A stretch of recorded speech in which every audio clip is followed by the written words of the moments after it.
हम तो गुजराती लोग हैं, धंधे वाले। भगवान हो या ना हो इससे मुझे कोई फर्क नहीं पड़ता। ये तो इंश्योरेंस वालों ने कहा कि भगवान ने तुम्हारी दुकान गिराई है या भगवान की वजह से मेरी दुकान गिरी, तो मैंने कहा ठीक है, भगवान मुझे उसके पैसे दे दे, केस खत्म। लेकिन भगवान तुम्हारी दुकान क्यों गिराएंगे?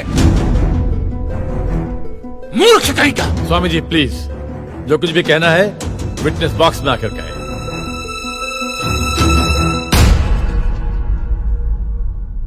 एतस्य पातिकीं क्षम्यताम्, एतस्य पातिकीं क्षम्यताम्।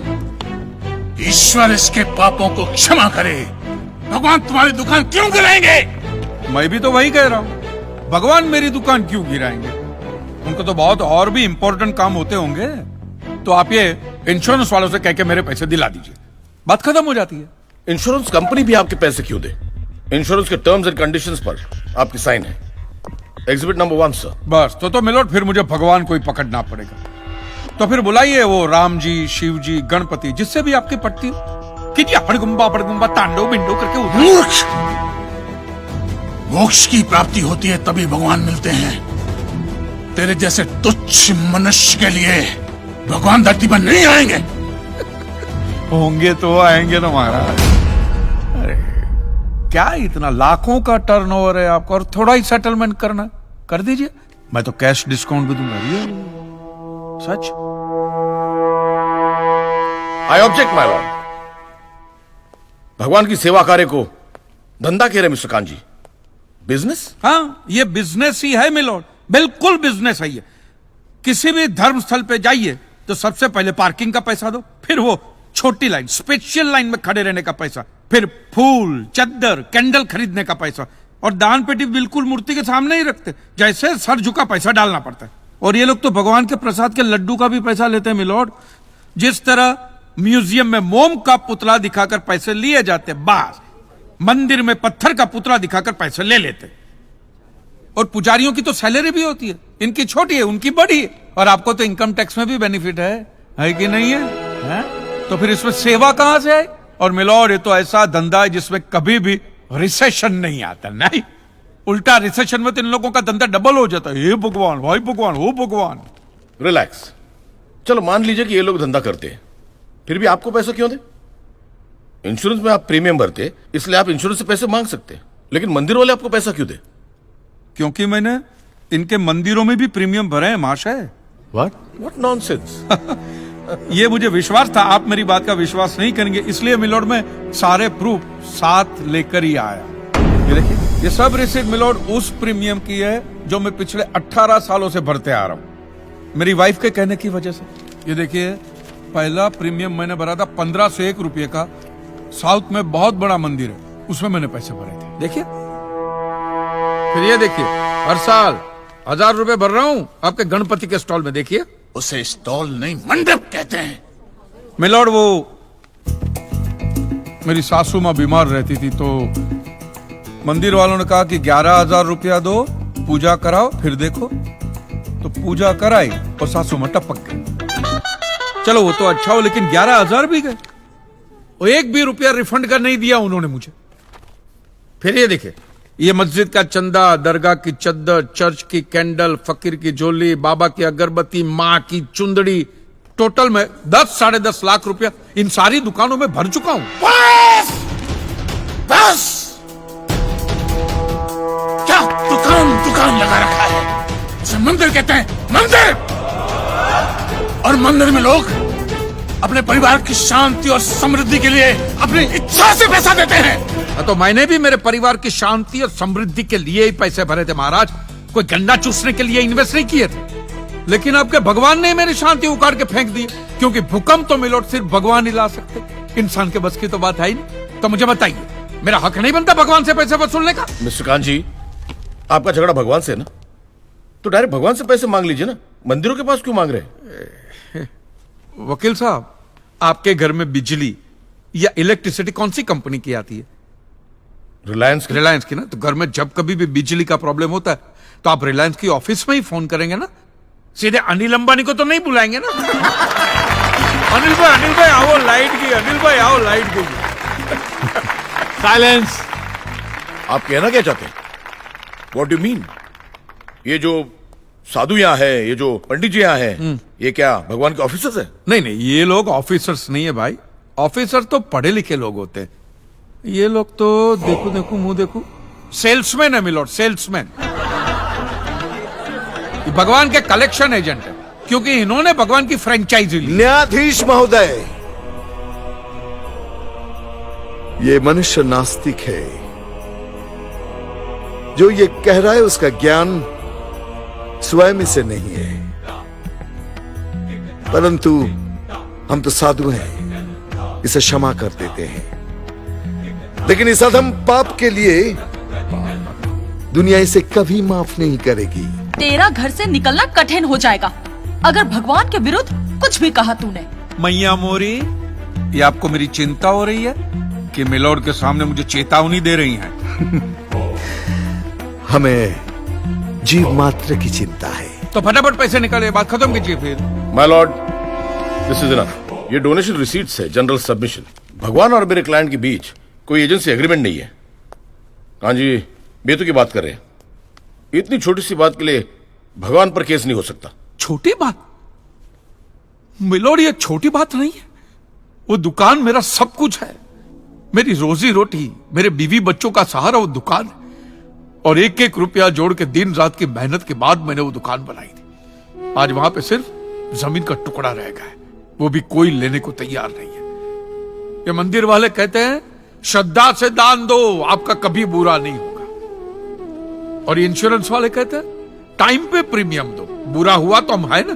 तो मैंने तो दान भी दिया है मिलोड, और प्रीमियम भी भरे, और आज दोनों के दोनों ने हाथ ऊपर कर लिए। मैं एक मामूली आदमी, मिडिल क्लास मैन, मेरा परिवार, मेरे बीवी बच्चे रास्ते पे आ जाएंगे। नहीं मिलोड, आपको मेरी बात इस अदालत में रखने का मुझे मौका देना ही चाहिए, और भारत का संविधान भी मुझे मेरी बात इस अदालत में रखने का हक देता है। Please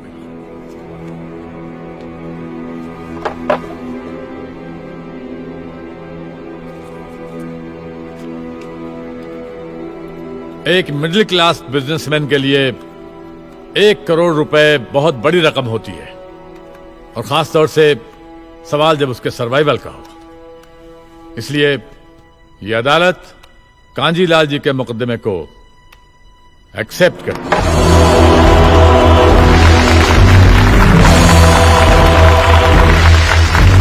silence. और सारे एविडेंस और आर्गुमेंट्स को अच्छी तरह एग्जामिन करने के बाद यह फैसला देगी कि मिस्टर कांजीलाल को इनके पैसे मिलेंगे या नहीं। अगर मिलेंगे तो कौन देगा, इंश्योरेंस कंपनी या फिर मंदिर? Court is adjourned for the day.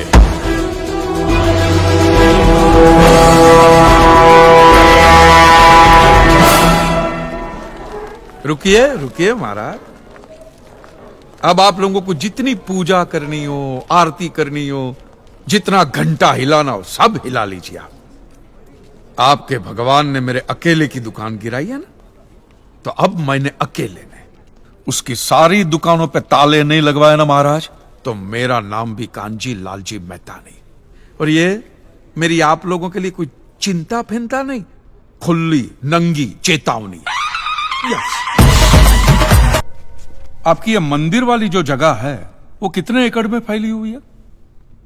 22 एकड़ में, 22 जिसमें 322 छोटे छोटे मंदिर हैं भगवान के। ओहो, माने भगवान का पूरा शॉपिंग मॉल ही सजा के रखा है। साइलेंस। और इन सारे मंदिरों में भगवान की सेवा के लिए 142 पुजारी हैं, समझा? आपके मंदिर के बाहर भिखारी कितने बैठते हो पता है आपको? क्या? भिखारी भिखारी अंदर की 320 मूर्तियां, 142 पुजारी पुजारी याद है आपको, लेकिन आप ही के मंदिर के बाहर बरसों से कितने भिखारी बैठते हो याद है आपको? मिलॉर्ड, इनके मंदिर के बाहर जो भिखारी बैठते हो उसमें किसी को भी मंदिर के अंदर एंट्री नहीं है। अब धूप हो बारिश हो बाहर सड़ते रहने का, अंदर पैर नहीं रखने का। ना मत कहना, ना मत कहना, ये आप ही के मंदिर के पुजारी ने मुझे बताया था। उसने तो मुझे ये भी बताया था महाराज कि कांजी भाई, ये केस अगर आपको जीतना है ना भैया, तो हर सोमवार को आइए। तो मैंने पूछा मिलोड कि मैं कहाँ हूं, तो कहते हैं शिव जी के मंदिर में आइए और 1 लोटा दूध चढ़ाइए, फिर देखिए। मैंने बोला ठीक है। ये भी करके देख लेते। तो मिलॉर्ड में पहुंच गया मंडे को दूध का लोटा लेकर। ये लंबी लाइन लगी हुई, सबके सब हाथ में लोटा पकड़ के खड़े हुए थे ऐसे। मैंने सोचा अंदर जरूर कोई दूध पीने वाला होगा, वरना ये सबके सब गधे थोड़ी है जो ऐसे लोटा पकड़ के लाइन में खड़े। मेरा नंबर है, मैं अंदर गया, अंदर कोई नहीं था दूध पीने वाला, कोई नहीं। बीच में वो काला पत्थर पड़ा हुआ था, उसे शिवलिंग कहते हैं मूर्ख। हाँ शिवलिंग पड़ा हुआ था। और वो पत्थर मिलो, वो पत्थर दूध था। और वो पत्थर के बिल्कुल बगल में से छोटी सी पतली सी नाली में से वो सारा दूध बाहर की ओर जा रहा। मैंने बोला कि यस, बाहर तो कोई खड़ा होगा दूध पीने वाला। देखा बाहर भी कोई नहीं था। वो सारा दूध मिलो उस नाली से निकलकर बाहर गटर में जा रहा। Total waste. और वो गटर को लग के एक भिखारी खड़ा हुआ था, बेचारा 4-5 दिन का भूखा होगा महाराज, भूख के मारे वो कांप रहा था। उसको शायद ये दूध ही पीना था, लेकिन गटर में से कैसे? तो उस भिखारी को मैंने मेरा दूध का लोटा दे दिया। और दूध पीकर उसने मुझसे क्या कहा पता है? भगवान तेरा भला करे।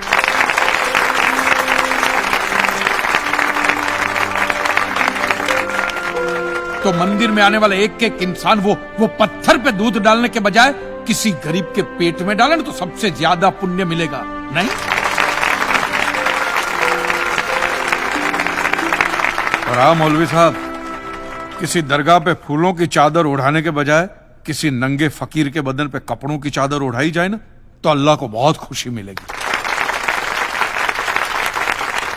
और जीसस के सामने मोमबत्तियां जलाने से अच्छा है किसी गरीब की झोंपड़ी में जलाइए, तो उसके घर में कभी अंधेरा नहीं होगा। क्यों, तुम भी भगवान को नहीं मानते क्या? अरे मैं खुद भगवान हूं। अच्छा, तो मैं अमिताभ बच्चन हूं। देखो कान जी, दूध, चद्दर, मोमबत्ती ये सब चढ़ाना एक प्रथा है। भगवान की पूजा अर्चना, इन सब का मूल्य तुम नहीं समझोगे, क्योंकि तुम एक नास्तिक हो। जगत की मोह माया से तुम अभी तक मुक्त नहीं हुए। आप तो हो गए हो ना, आप तो बिल्कुल मोक्ष के दरवाजे पे खड़े हो। तो ये जो रीति रिवाज के नाम पे ढोंग चलते, उनको बंद करवाइए ना महाराज। शनिवार को हनुमान जी की मूर्ति पे कितना तेल बर्बाद होता है पता है आपको? लोग 2 रुपये के 5 रुपए के सिक्के यूं यूं यूं करके मूर्ति पे चिपकाते हैं। हनुमान जी इन सारे चिल्लर का क्या करेंगे? कांजी भाई बिल्कुल ठीक कह रहे हैं। साईं बाबा अपनी पूरी जिंदगी गरीबों के लिए और गरीबी में जिए। जब तक वो जिंदा रहे तेल की एक एक बूंद के लिए दर बदर भटकते रहे, और आज उनके मरने के बाद उनके लिए करोड़ों का सिंहासन, सोने का मुकुट, किसके लिए बताइए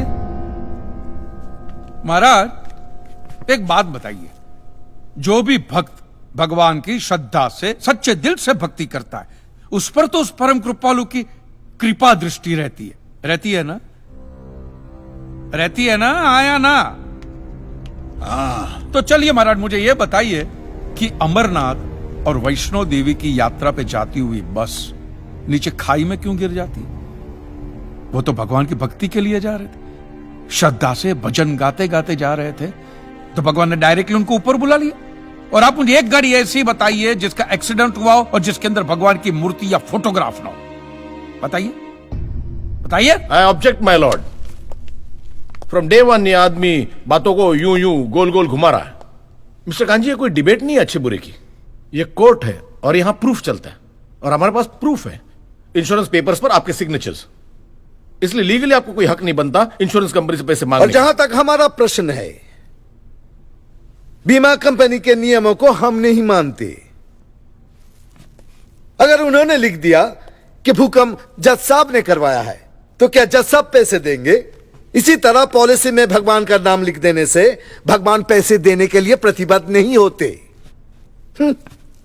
अगर आप चाहते कि भगवान आपके पैसे लौटा दे, तो यह प्रूफ करो कि यह भूकंप भगवान ने किया है। किया ही है ना? इन राइटिंग है, कहीं लिखा हुआ तुम्हारे पास है? Any proof?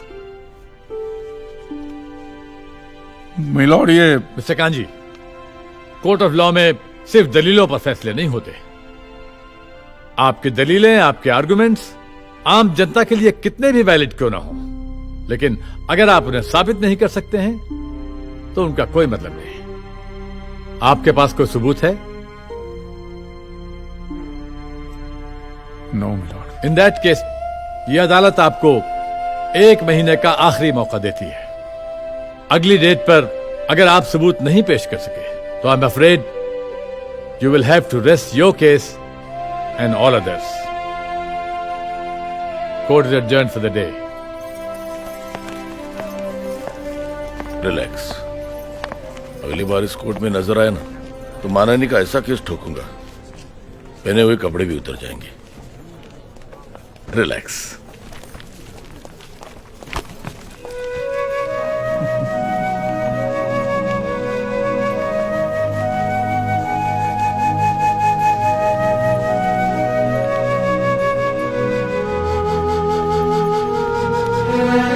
अब आप क्या करेंगे? राइटिंग में प्रूफ कहाँ से लाएंगे? Because you are not alone mister Kanji, it's a matter of crores of rupees। बहुत से लोगों की उम्मीद आपसे लगी हुई है। सर राइटिंग में प्रूफ कहाँ से लाएंगे आप सर? कांजी भाई, बहुत से लोग आपके साथ जुड़े हुए हैं। कांजी भाई, एबीपी न्यूज। आज भगवान पे किए गए मुकदमे की आखिरी पेशी है। क्लेम की रकम है 400 करोड़। क्या कांजी भाई ये केस जीत पाएंगे? ये देखना बाकी है। You may please proceed. Your honour, इससे पहले कि मिस्टर कांजी अपने तीखे और कटाक्ष भरे व्यूज बिना किसी रेफरेंस प्रदर्शित करें, मैं उनसे पूछना चाहता हूं कि उनके पास कोई प्रूफ है जिससे वो साबित कर सके कि उनकी दुकान भगवान ने गिराई है?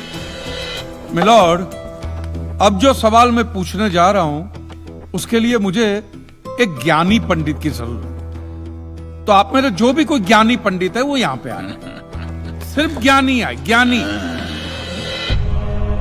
हाँ, आप बैठ जाइए।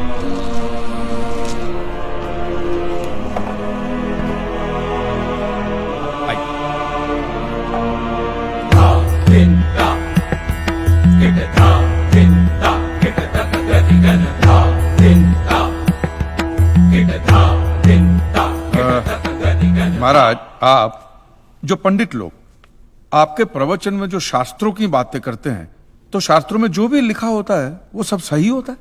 100%। ऐसा कहां लिखा है? ये तो आप कह रहे हैं। गीता में लिखा है। अच्छा, क्या लिखा है गीता में? गीता के 4थे अध्याय का 40वां श्लोक। अज्ञस्य अश्रद्धानस्य संशयात्मा विनश्यति, नायम लोकस्ति न परा न सुखम संशयात्मना। मतलब क्या? इसका अर्थ है जो अज्ञानी श्रद्धा विहीन मनुष्य शास्त्र पर संदेह या शक करता है उसका विनाश निश्चित है। उसे भूलोक या परलोक कहीं भी शांति नहीं मिलती। समझा? ये बहुत इंटरेस्टिंग आइटम है। महाराज, आपको ये गीता में या शास्त्रों में कुछ भी समझ में आता है? कि जो भी लीलाधर महाराज बोल रहे हैं उसमें बस ऐसे समझा समझा करके हाथ हिला रहे हैं। मिलॉर्ड, वो स्कूल में छोटे छोटे बच्चे होते, उनको प्रेयर कभी पूरी याद नहीं रहती, तो बेचारे आंख बंद करके ऐसे करके होंठ हिलाते, वो होंठ हिलाते, ये हाथ हिलाते। ए कांजी, तूने एक सिद्ध साधु का अपमान किया है तो तुझे नरक में भी जगह नहीं मिलेगी। कहां से मिलेगी महाराज? आप लोगों ने पहले से ही वहां कुल्ले टिका के रखे हैं।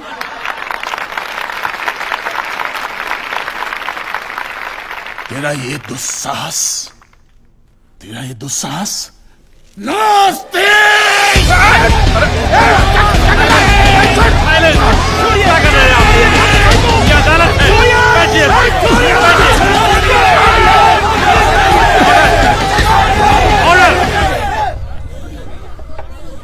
बैठ जाइए।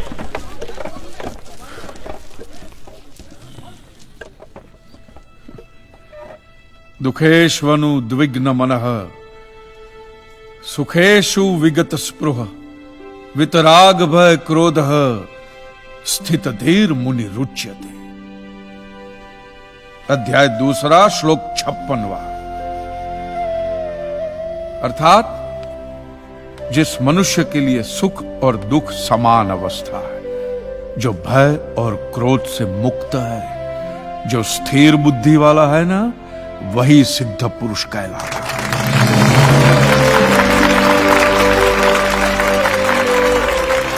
ये मुझे गीता सिखाएंगे? अरे ये क्या गीता सिखाएंगे मिलॉर्ड, इन लोगों की तो आईक्यू भी रूम टेम्परेचर से लो है। आपको 2 बात किया कही मैंने उकसाने के लिए, भड़काने के लिए, मुझे मारने चले हैं। ऐसी है आपकी सिद्धि सिद्धेश्वर? मिस्टर कांजी, उनकी सिद्धि क्या है यह कोर्ट का मुद्दा नहीं है। कोर्ट का मुद्दा यह है कि आपकी दुकान किसने गिराई। भगवान ने गिराई है। ये आप फैसला सुना रहे। फैसला सुनाना जज साहब का काम है, आपका नहीं। आपको तो सिर्फ प्रूफ करना है कि उस दिन जो भूकंप आया वो भगवान की वजह से आया था, जो प्रूफ करना इंपॉसिबल है। Relax relax relax, nothing is impossible. Swami ji एक बात बताइए, भगवान ने ही ये भगवत गीता कही है? कही है। और भगवत गीता में जो भी कहा गया है वो सब सच है?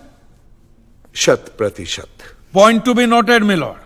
तो मुझे एक बात बताइए कि भगवान ने भगवत गीता के 9वें अध्याय के 8वें श्लोक में क्यों ऐसा कहा है कि पूरी सृष्टि का सर्जन मेरी इच्छा से हुआ, इसका विनाश भी मेरी इच्छा से होगा, ये पूरी सृष्टि मेरी इच्छा के अधीन है, इसके सर्जन और विनाश के लिए सिर्फ मैं और मैं ही जिम्मेदार हूं।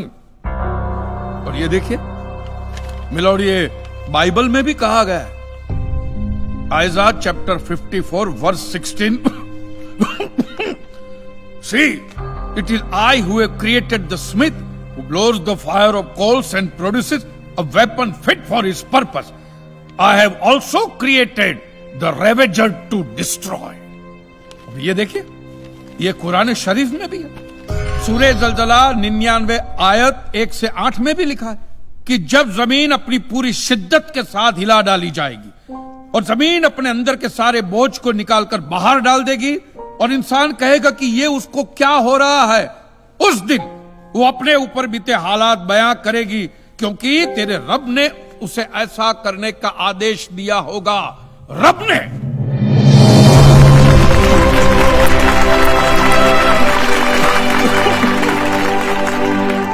इन सारी बातों का मतलब एक ही होता है मिलॉर्ड कि ये भगवान द्वारा किए हुए भूकंप से ही मेरी दुकान गिरी है। मतलब it is an act of God. ये सब ऊपर वाले की करनी है।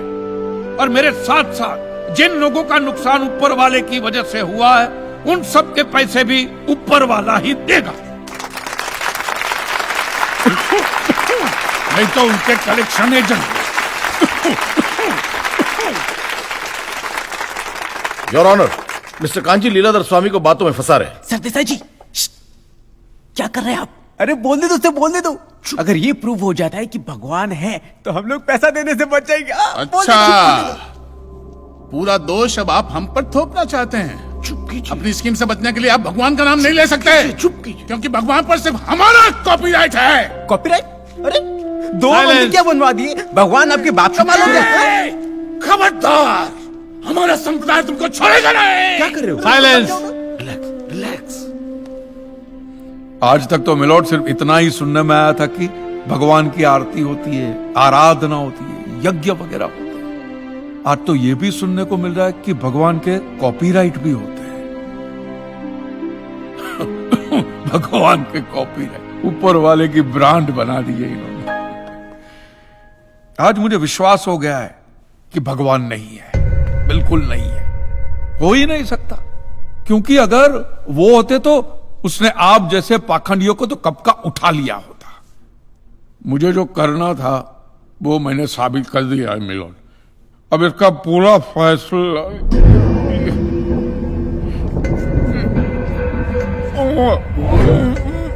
मिस्टर कांजी, आप ठीक तो है ना? मिस्टर कांजी, आप ठीक है ना? मिस्टर कांजी।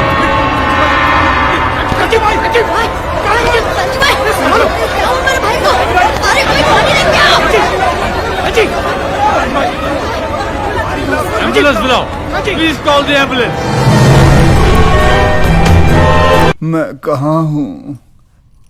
अब ये सब मत कहना। तुम आईसीयू में हो, तुम्हारी बीवी बच्चे बाहर ही हैं, किसी को अलाउड नहीं अंदर आना। तुम कैसे आ गए? तुम्हें जगाने आया हूं। तुम्हारा वक्त हो गया जागने का।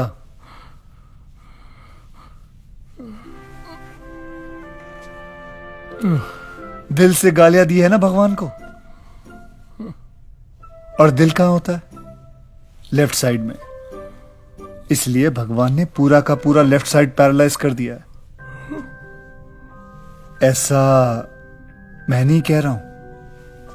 बाहर जितने भी मीडिया वाले हैं ना, अफवाह फैलाई जा रहे हैं इस बात की। चाहो तो मैं तुम्हें ठीक कर सकता हूं। तुम डॉक्टर भी होगे? मैं ऑल इन वन हूं। कहो तो एक चमत्कार दिखाऊं? हवा में बागी उड़ाने को चमत्कार नहीं। अच्छा चलो भाई।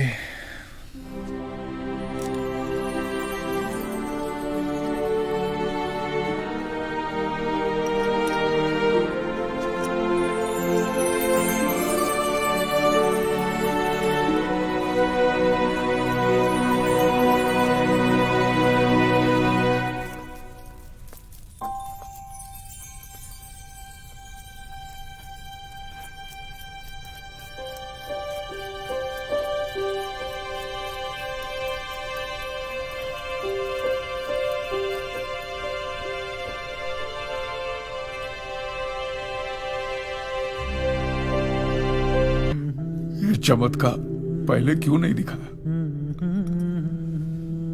यही तो प्रॉब्लम है दोस्त। मैं कृष्ण हूं इसलिए चमत्कार करता हूं। चमत्कार करता हूं इसलिए कृष्ण नहीं हूं। मतलब तुम हो, भगवान है, और भगवान मेरा बाप नहीं, मेरा दोस्त है। दोस्त तो मैं सभी का हूं, लेकिन कोई समझता नहीं मुझे अपना दोस्त। लोगों ने बड़ा आदमी बना दिया है, भटकते रहे अकेला, और क्या। हाँ, लेकिन मैं वैसा आदमी नहीं हूं जैसा लोग समझते हैं मुझे। मुझ में भी कॉमन सेंस है। मुझे लोगों के फूल, प्रसाद या चढ़ावे, कैंडल, चादर, इन सब से दिलचस्पी नहीं है। मैं तो चाहता हूं कि ये सब चीजें वो लोग गरीबों में बांटते हैं। मुझे अगर लगाव है तो उनकी श्रद्धा से, उनके प्यार से, उनकी आस्था से। एक मिनट भाई, आस्था से? तो मैं तो तुझ में मानता ही नहीं, एक नंबर का नास्तिक। तो मेरे ही सामने क्यों आया? कांजी भाई बैठो।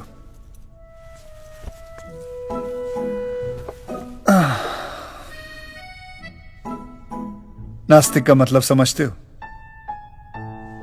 जो हर चीज को देखे, परखे, सोचे, समझे और फिर ये कहे कि ये झूठ है, भगवान है ही नहीं, उसे नास्तिक कहते हैं। इसलिए मैं तुम्हारे सामने आया, क्योंकि तुमने वही सब कुछ किया जो एक नास्तिक करता है। और एक सच्चा नास्तिक एक सच्चा आस्तिक बन सकता है। लोग मेरे पास सिर्फ अपने स्वार्थ के लिए आते हैं। अलग अलग एक्सचेंज ऑफर्स लेके आते हैं। Exchange offer? भगवान, मैं एसएससी पास हो जाऊंगा तो 5 मंगलवार सिद्धिविनायक चल के आऊंगा। अगर वो डोमिनिक की बेटी, अगर उसने शादी के लिए हाँ बोल दी ना, तो मैं माउंट मैरी 11 कैंडल चढ़ाऊंगा। अगर मेरी बीवी प्रेग्नेंट हो गई ना, तो आपकी दरगाह पे चादर चढ़ाने आऊंगा। अलग अलग ऑफर्स लेके आते हैं। और जो लोग मेरे पास आ नहीं सकते, वो भी मुझे ही दोषी ठहराते हैं। बोलते हैं भगवान का बुलावा नहीं आया इसलिए हम उनके पास जा नहीं सकते। अरे भगवान का बुलावा नहीं आया तो क्या इनविटेशन कार्ड हाँ, इनविटेशन कार्ड लिख के भेजूं मैं? मेरे पास और कोई काम धंधा है कि नहीं? और वैसे भी कांजी भाई, मैं कण कण में हूँ, मैं सब जगह मौजूद हूँ। जब तुम सब जगह हो तो ये लोग मंदिर खोल के क्यों बैठे? मेरे पास मेरा खुद का घर है। मुझे 4 दीवारों के अंदर नहीं रहना है। तो फिर तुमने ऐसा धर्म बनाया ही हाँ, मैंने सिर्फ इंसान बनाया, और इंसान ने ये जात पात, धर्म, मजहब का धंधा शुरू किया, और यह धंधा हजारों सालों से चलता आ रहा है, क्योंकि तुम्हें उसकी जरूरत है। तो फिर ऐसे धर्म को उठा के फेंक देना चाहिए ना। हाँ, लोगों से उनका धर्म कभी मत छीनना। अगर तुम लोगों से उनका धर्म छीनोगे तो वो तुम्हें अपना धर्म बना लेंगे। तुम्हें विश्वास नहीं होता ना? 1 महीने से तुम यहां आईसीयू में पड़े हो। मैं तुम्हें बताता हूं कि 1 महीने के अंदर क्या क्या हुआ। देखो कांजी प्रभु कल रात मेरे सपने में आए थे और उन्होंने खुद कहा कि वो भगवान विष्णु के 11वें अवतार है। ये सब क्या है? कांजी प्रभु ने सपने में मुझे चतुर्भुज रूप वाले दर्शन दिए। एक हाथ में चक्र था, एक हाथ में शंख, एक हाथ में गदा। देश भर में जगह जगह लोगों ने सुने कांजी भाई के भगवान होने के चर्चे। मैं कल नाइट ड्यूटी पे था, एक जरा सी झपकी लग गई, इतने में सटाक से मेरे गाल पर एक थप्पड़ पड़ा और इतने में एक आवाज आई, ड्यूटी पे सोने का नहीं। कांजी के चमत्कार की 4 कहानियां मार्केट में रख दो, लोग अपने आप 40 बना लेंगे। मैंने तो कांजी भाई को स्कूटर के साथ हवा में उड़ते हुए देखा था। ऐसे अचानक से प्रकट हुए, 10 फुट, 15 फुट, 20 फुट, कांजी भाऊ देव है, भगवान है वो। ये देखो धर्म गुरुओं ने कांजी भाई के कल के अवतार को मान्यता देकर उनसे माफी मांगते हुए एक्ट ऑफ गॉड के ऊपर जितने भी लोग हैं उनकी 400 करोड़ चुकाने का फैसला किया है। उनकी इच्छा थी कि हमें पैसे देने चाहिए, बस दे दी। लेकिन आप उनको भगवान क्यों बना रहे हैं? किसने कहा कि वो भगवान है? तुम्हें पता है तुम्हारी मृत्यु कब होगी? आप लोगों को नहीं। मैं भी नहीं जानता, लेकिन उन्होंने स्वयं अपनी मृत्यु का दिन निश्चित किया है। 16 दिसंबर को वेंटिलेटर का स्विच बंद करते ही कांजी की कहानी खत्म। हाँ, लेकिन स्वामी जी इस बार खर्चा बहुत हुआ। 400 करोड़ इंश्योरेंस वालों को बांटे, 1 करोड़ डॉक्टर को, ऊपर से मंदिर बनाने का खर्चा हुआ सो अलग। 1 टाइम इन्वेस्टमेंट है मिश्रा जी, एक ही साल में रिकवरी पूरी हो जाएगी। वैसे भी काफी सालों से मार्केट में नया भगवान नहीं आया है। जय कांजी वाला प्रभु, जय कांजी वाला, ओम जय कांजी वाला। शुगर बढ़ी है, सांस चढ़ी है, स्वाइन फ्लू दूर करो, ओ लाला स्वाइन। मैं जा रहा हूँ। रे महादेव महाराज, तनिक ठहरिए तो, ऐसा फुर्र से कहाँ चल दिए हैं? गुस्सा थूक दो, थू। क्या है, कांजी भाई के बगल वाला पलंग खाली पड़ा है, कहो तो लगवा दे। उनके जन्मदिन के दिन ही वो अपना देह त्याग करेंगे। जहाँ पे उनकी दुकान है उसी जगह पे उनकी समाधि बनेगी। खत्म नहीं हुआ, अब ये देखो कांजी भाई की समाधि ले जाने की सारी तैयारियां हो चुकी हैं। तुमने उन लोगों का धंधा छीना, उन लोगों ने तुम्हें ही अपना धंधा बना दिया। कांजी भाई, तुम्हारे मंदिर से 1 साल में 450 करोड़ के बिजनेस का एस्टिमेट प्लान है इन लोगों का। तुम तो भगवान हो यार, तुमको रोकना चाहिए ना उनको। दोस्त, महाभारत का युद्ध 1 ही सेकंड में खत्म कर देता अगर मैं हथियार उठा लेता, पर वो मेरा काम नहीं है। मेरा काम है लोगों को सही और गलत की समझ देना। ये मंदिर तुम्हारा है, युद्ध तुम्हारा है, तुम तय करो तुम्हें क्या करना चाहिए। लड़ना है लड़ो, नहीं तो चुपचाप जाके सो जाओ।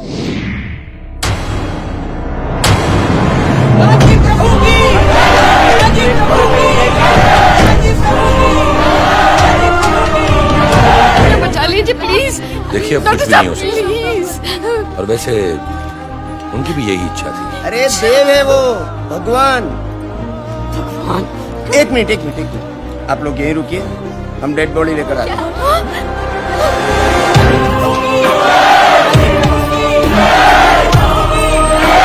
अपनी इच्छा के मुताबिक कांजी प्रभु के सामने रखी हुई दान पेटी में दान डालिए और मन वांछित फल पाइए।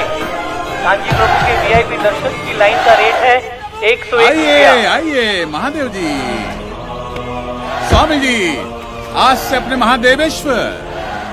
विधि का विधान देखो, जहाँ कांजी का अध्याय शुरू हुआ था आज वहीं खत्म होने जा रहा है।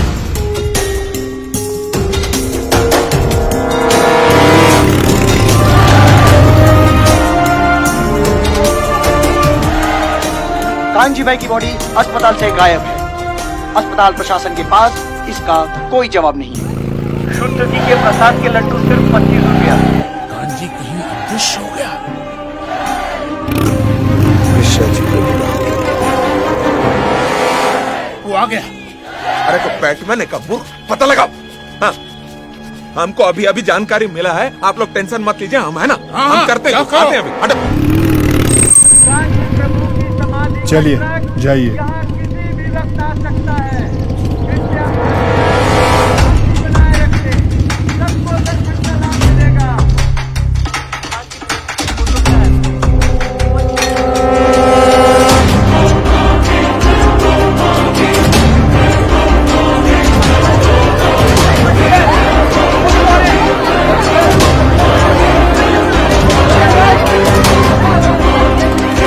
अबे रुक, अब गधा है तू। हम बोल दिया और तुम वाकई चल दी कांजी को ढूंढने। बाप लगता है तुम्हारा। जब यहाँ से निकल लेते हैं वरना पब्लिक अपना समाधि बना दे। चलो चलो यहाँ से।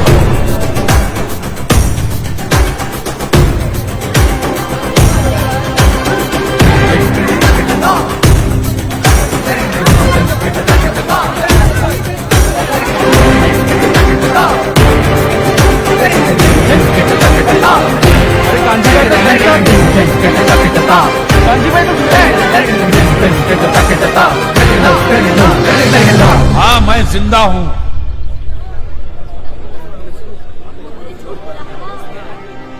क्या देख रहे हैं आप मुझे?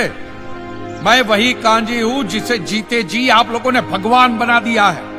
अब महान है कि मूर्ख है, ये मेरी समझ में नहीं आता। अरे जो इंसान आपको समझा समझा के थक गया कि धर्म का धंधा मत करो, उसी को भगवान बना के अपने धंधा शुरू भी कर दिया। एक बात मुझे बताइए, हमारी दुनिया इतनी खूबसूरत है तो भगवान सिर्फ मंदिरों में ही रहेंगे? मैं कहता हूं सिर्फ यहां से मानिए, अपने दिल से मानिए तो भगवान मिलेगा। इंसान में भगवान दिखे तो भगवान मिलेगा, इंसान में मिलेगा, ऐसे पत्थरों में नहीं मिलेगा। ऐसे पत्थरों में कभी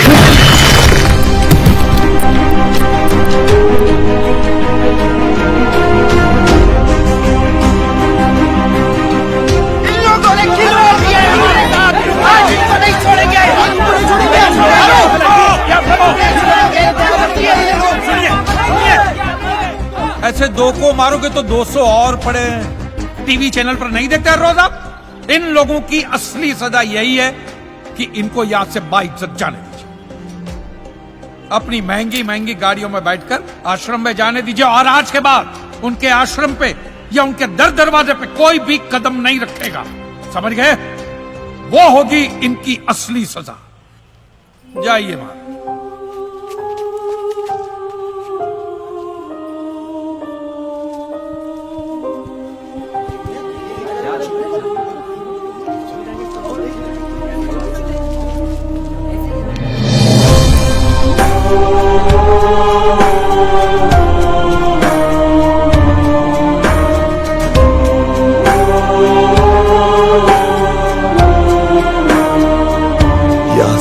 श्रद्धा अफीम के नशे की तरह है गांजी। एक बार लत लग गई ना, आसानी से नहीं छूटती। ये जो आप लोग देख रहे हो ना, they are not God loving people, they are God fearing people. आज नहीं तो कल कहीं फिर से आश्रम में ना दिख जाए। निर्भय बाबा।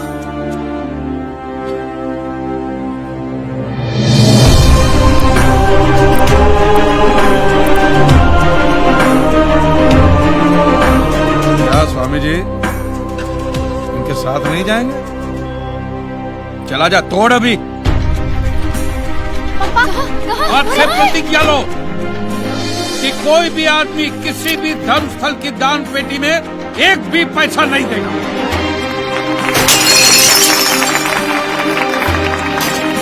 अब देख क्या रहे हो? तोड़ो वो पुतला और ये सब।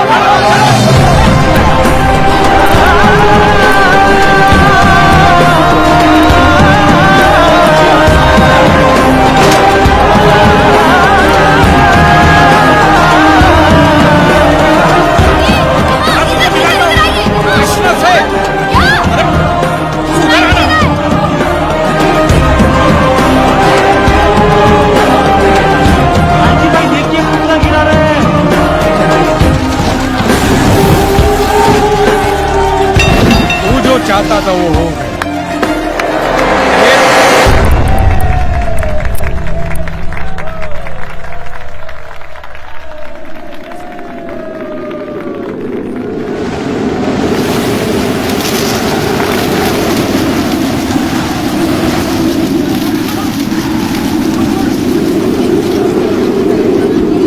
किसे ढूंढ रहे हो कांजी?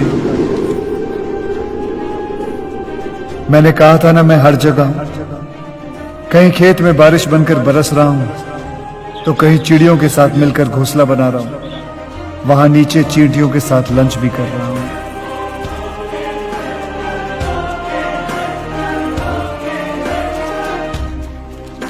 आप ठीक है?